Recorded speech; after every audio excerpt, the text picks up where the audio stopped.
اس زمانے کی کہانی بھی ہمیں یاد ہے جب ہمارے پاس پہننے کے لیے کپڑے بھی نہیں تھے، پیوند لگے لباس پہنتے تھے۔ وہ وقت بھی ہمیں یاد ہے جب ہمارے پاس 2 گھوڑے تھے، 6 زرہیں تھیں، 8 تلواریں تھیں، 70 اونٹ تھے، اور ہمارے مقابلے کے اندر جو دشمن آیا تھا ان کے پاس 100 زرہ پوش نوجوان تھا، 950 کی تعداد کے اندر ان کا لشکر تھا۔ ان کے پاس گانے والی رنڈیاں بھی تھیں اور دادے عیش دینے والے ان کے پاس نغمے اور مزراب بھی تھے، کھانے پینے کے سامان بھی وافر تھے۔ ادھر فاقہ مست لوگ جس کھجور کو چوس کے روزہ رکھتے تھے اسی کھجور کو چوس کے روزہ افطار کرتے تھے۔ کیا بلال امیر تھا؟ کیا سلمان فارسی امیر تھا؟ کیا ابو ذر غفاری کسی امیر شخص کا نام ہے؟ کیا بدن کے اوپر پیوند لگے لباس پہننے والے وہ فاقہ مست کیا امراء کی فہرست میں آتے تھے؟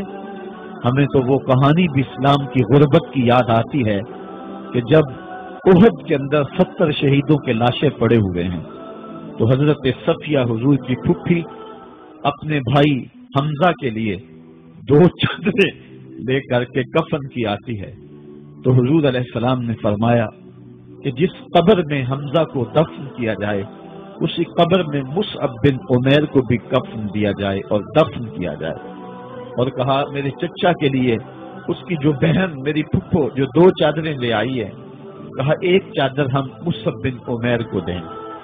یہ مصعب بن عمیر کون ہے؟ تاریخ پڑھو، کتنی دل آویز تاریخ ہے۔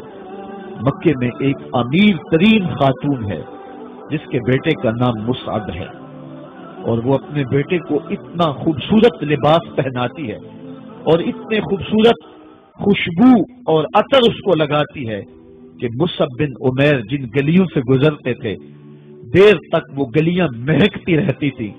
لوگ کہتے تھے یہاں سے مصعب گزر کے گیا ہوگا اس لیے یہ گلیاں مہک رہی ہیں۔ اچھا پھر مصعب پہ نظر پڑتی ہے میرے محمد عربی کی، تو مصعب بن عمیر حضور کی زلفوں کا اسیر ہو جاتا ہے۔ ماں کافرہ ہے، جب پتہ چلتا ہے تو اس کا لباس بھی چھین لیتی ہے، سہولتیں اور آسودگیاں بھی واپس لے لیتی ہے۔ پھر وہ وقت بھی آیا کہ مصعب بن عمیر حبشہ کی جانب ہجرت کر جاتے ہیں۔ مکے کے حالات کچھ تھوڑے سے خوشگوار نظر آئے تو وہ حبشہ سے واپس مکے جب پلٹے تو ان کے بدن پہ جو چادر تھی وہ جگہ جگہ سے پھٹی ہوئی تھی۔ میرے آقا کریم علیہ السلام نے دیکھا تو حضور کی آنکھوں میں آنسو ٹپکنے لگے، کہا یہ وہی مصعب ہے جو اتنا خوش پوش نوجوان تھا کہ میں نے پورے مکے میں اس سے خوبصورت لباس پہننے والا کوئی دوسرا شخص نہیں دیکھا، اور آج میرے مصعب کو پہننے کے لیے جو چادر میسر ہے وہ بھی جگہ جگہ سے پھٹی ہوئی ہے۔ یہ اسلام کی غربت کی کہانی ہے، اور آج احد میں یہی مصعب بن عمیر شہید ہو جاتے ہیں اور ان کے لیے کفن بھی دستیاب نہیں ہے۔ حضور نے کہا جو میرے چچا کے لیے 2 چادریں لائی ہیں ان میں سے ایک کا کفن مصعب کو دے دو نا، اور دوسری چادر سے کفن میرے چچا کو دے دیا جائے۔ اچھا حضرت مصعب کے لیے بڑی چادر رکھ دی گئی، اور حضرت امیر حمزہ کے لیے جو چادر تھی وہ چھوٹی تھی، اگر سر ڈھانپتے تھے تو پاؤں ننگے ہو جاتے، اگر پاؤں ڈھانپتے تھے تو سر ننگا ہو جاتا۔ حضور نے فرمایا میرے چچا کا سر ڈھانپ دو اور پاؤں کے اوپر اذخر نامی گھاس ڈال دو۔ میں یہ اسلام کی غربت کی کہانی تمہیں سنا رہا ہوں، جب میرے رسول کے چچا کے لیے پورے کفن کا ٹکڑا بھی دستیاب نہیں تھا، اسلام اس وقت بھی عزت پا گیا تھا، اسلام اس وقت بھی ذلیل نہیں تھا، اسلام اس وقت بھی سربلند تھا، اور اسلام اس وقت بھی عزتوں کی مسند پہ تھا۔ یہ اسلام کا وہ دور ہے کہ جب حضور مسجد نبوی سے باہر نکلتے ہیں تو آگے حضرت عمر و ابو بکر رضی اللہ تعالی عنہما کھڑے ہیں، چہرے کے اوپر عجیب اداسی ہے۔ کہا عمر ابو بکر اس وقت کیوں کھڑے ہو؟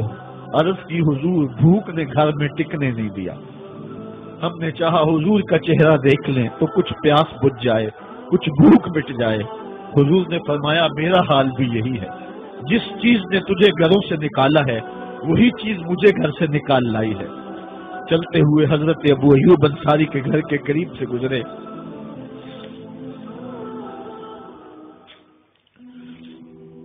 حضور کی خوشبو پا کے وہ باہر آ گئے. عرض کی بندہ نواز آج میرے مہمان نہیں بنتے؟ حضور نے کہا تمہاری مرضی. گھر لے گئے, چٹائی بچھائی, حضور کو بٹھایا, گھر والوں کو بکری کا بچہ ذبح کر کے دیا. کہا جلدی جلدی کھانا تیار کرو, میرے آقا کو بھوک لگی ہوگی. یہ کہہ کے واپس آئے, حضور کے پاس بیٹھے, نظر چہرے پہ پڑی تو گھبرا گئے. نکاحت کے آثار اتنے واضح تھے کہ سمجھ آ رہی تھی کتنے دنوں سے حضور نے کچھ نہیں کھایا. اٹھ کے باغ میں چلے گئے, کھجوروں کا خوشہ توڑا, حضور کے سامنے رکھا. کہا بندہ نواز جب تک کھانا تیار نہیں ہوتا یہ کھجوریں تناول فرمائیں. تھوڑی دیر کے بعد کھانا دسترخوان پہ لگ گیا. حضور سے عرض کی گئی حضور آئے کھانا تناول کرنے. حضور نے دسترخوان پر تشریف فرما ہو کر کے حضور نے کپڑا اٹھایا تو حضور نے جب دیکھا کہ کھانا ہے تو حضور نے ایک روٹی لی اور چند بوٹیاں اٹھائیں اور ایک خادم کو بلا کر کے کہا جاؤ ہمارے گھر لے آؤ, میری بیٹی فاطمہ کتنے دنوں سے بھوکی.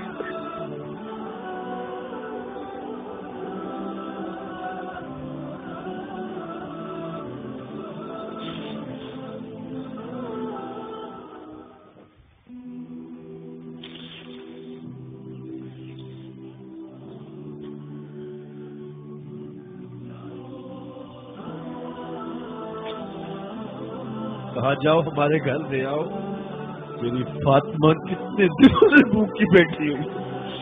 مال کے کونین ہیں وہ پاس کچھ رکھتے نہیں, دو جہاں کی نعمتیں ہیں ان کے خالی ہاتھ.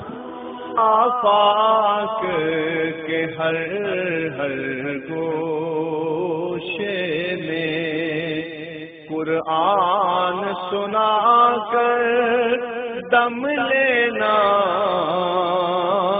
اب رکنا نہیں اب تھمنا نہیں. فردوس میں جا کر